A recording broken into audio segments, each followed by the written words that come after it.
আজকের সমাজ বড় অধপতন, পরিবার বলেন, রাষ্ট্র বলেন, সামাজিক অবস্থা বলেন বড় খারাপ। যেই নারীর মর্যাদা এত বেশি দিয়েছে ইসলাম, কারণ ইসলাম আসার পূর্বে আরব জাতিরা নারী জাতিকে সবচেয়ে বেশি অবহেলা করত। কথা কোন ঠিক কিনা? আরব জাতি 3W, তার মানে হলো ওয়াইন, ওয়ার, উমেন, তিনটা বিষয় নিয়ে তারা বেশি ব্যস্ত থাকতো। ওয়ার মানে যুদ্ধ, ওয়াইন মানে হলো মদ, আর উমেন হলো নারী। এই 3Wর পেছের কারণে তারা পশুর চেয়ে নিকৃষ্ট হয়েছিল। কথা বলেন ঠিক কি না? ওই নারী জাতিকে এত সম্মান দিল কে? আমার রাসূল আসার পরে যেই নারী জাতি বাজারের শস্য পণ্যের মধ্যে বিচার হইতো, বিক্রি হইতো, ভোগের সামগ্রী হিসেবে মানুষ তাদেরকে ব্যবহার করত। নাউজুবিল্লাহ। আমার রাসূল আসার পরে ইসলামের সুশীতল ছায়ার নিচে যখন মুসলমানরা যাকে যাকে পদার্পণ করলো, কন্যা সন্তান জন্মগ্রহণ করলে যেই সমাজে গলায় টিপে টিপে তারে মাটির নিচে দাফন করত, ওই সমাজের মধ্যে আমার নবী এসে মাম্মা জানকে এত মর্যাদা দিল। মার কদমের নিচে সন্তানের জান্নাত। বড় করে বলি সুবহানাল্লাহ। মর্যাদা দিল যে ইসলাম। আজকে সেই ইসলামের মা বোনেরা ইসলাম ভালো লাগে না, কোরআন ভালো লাগে না, হাদিস ভালো লাগে না, রাসূলুল্লাহর জীবন চরিত্রের শিক্ষা ভালো লাগে না, মা ফাতেমার জীবন চরিত্র তাদের ভালো লাগে না। ও আম্মা, আপনাদের কি ভালো লাগে? তারা বলবে আমরা আধুনিক হতে চাই, আধুনিক হতে চাই, পাশ্চাত্যের অপসংস্কৃতি আমাদের ভালো লাগে। আধুনিকতার নামে আজকের মা বোনেরা এতটাই নিকৃষ্ট হইল, আমার মা বোনদেরকে বিজ্ঞাপনের পণ্যের দেওয়ার জন্য তাদেরকে ডিসপ্লে করলো। কথা কোন ঠিক কিনা? নারীদের পণ্য থেকে লিপস্টিক থেকে শুরু করে পুরুষদের পোশাক আশাক, এমন কোনো সেক্টর নাই যে জায়গা মা বোনদেরকে বিজ্ঞাপনের পণ্য বানায় নাই। কথা কোন ঠিক কিনা?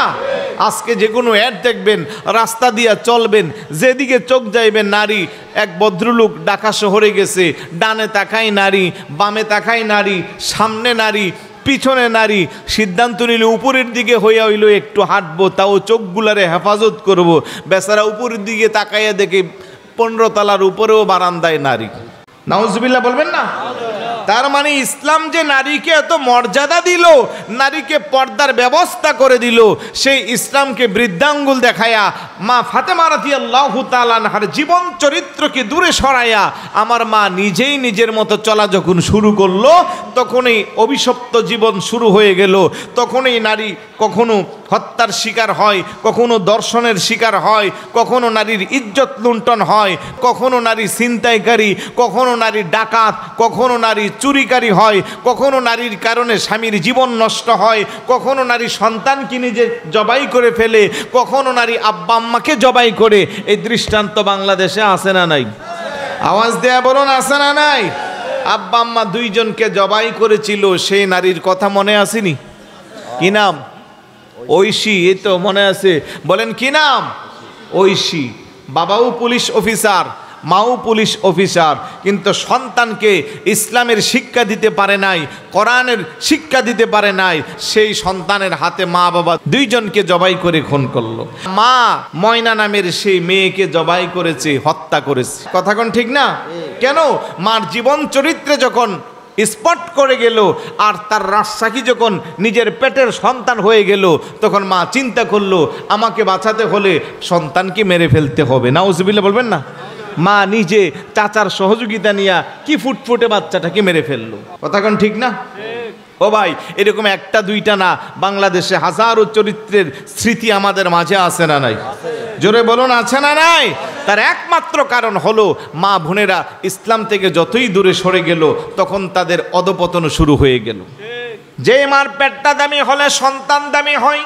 মা যদি আল্লাহওয়ালা হয়, পর্দানিশীন হয়, ওই মার পেটের সন্তান কখনো সন্ত্রাস হয় না, কখনো ডাকাত হয় না, চোর হয় না, গুন্ডা হয় না। মার পেট যত বেশি দামি, ওই মার পেটের সন্তানের জীবন তত বেশি দামি। কথা কোন ঠিক কিনা? যুগশ্রেষ্ঠ যারা মুহাদ্দিস, মুফাসসির, মুফতি, বড় আলেম, পীর, বুজুর্গ, আল্লাহওয়ালা হয়েছে, তাদের মাদের জীবন চরিত্র দেখলে বোঝা যায় তাদের মার আর জীবন চরিত্র কত দামি। এই জন্য খাতুনে জান্নাত মা ফাতেমা রাদিয়াল্লাহু তাআলা আনহার পেটের দন, কলিজার টুকরা, বেহেশতের কোটি কোটি সর্দার, সাইয়্যিদুশ শুহাদা, শহীদে দস্তে কারবালা, ইমাম আলী মাকাম ইমাম হুসাইন রাদিয়াল্লাহু তাআলা আনহুর মার পেট যেমন দামি, আমার ইমাম হুসাইনের জীবন চরিত্র তত দামি। কথা বলেন ঠিক কি না? আমি ভদ্রভাবেই বলার চেষ্টা করি, কারণ মাদেরকে ছোট করা মানে আমরা নিজেরা ছোট হয়ে যাওয়া। কারণ আমরা তো প্রত্যেকেই আম্মার গর্ভ থেকে দুনিয়াতে আসছি। পয়গাম্বররাও মার গর্ভ থেকে এসেছে, ওলি আল্লাহরা মার গর্ভ থেকে এসেছে। ইমাম সাহেব, মুয়াজ্জিন সাহেব, খতিব সাহেব, মুহাদ্দিস, মুফাসসির, মুফতি, বিজ্ঞ আলেম যারা সবাই তো আম্মা জানের গর্ভ থেকে এসেছে। With due respect from my heart, প্রত্যেকটা মাকে আমি হৃদয় থেকে সম্মান করি। কিন্তু আফসোস লাগে, ওই মা যদি জানতো মার মর্যাদা কত বেশি, মা যদি জানতো মার মর্যাদা আল্লাহ রাসূল কত বেশি বাড়াইছে, ওই মা নিজের সৌন্দর্যকে ডিসপ্লে করে রাস্তায় ঘাটে মাঠে বাজারে বিমানে বন্দরে এইভাবে চলাফেরা করতো না।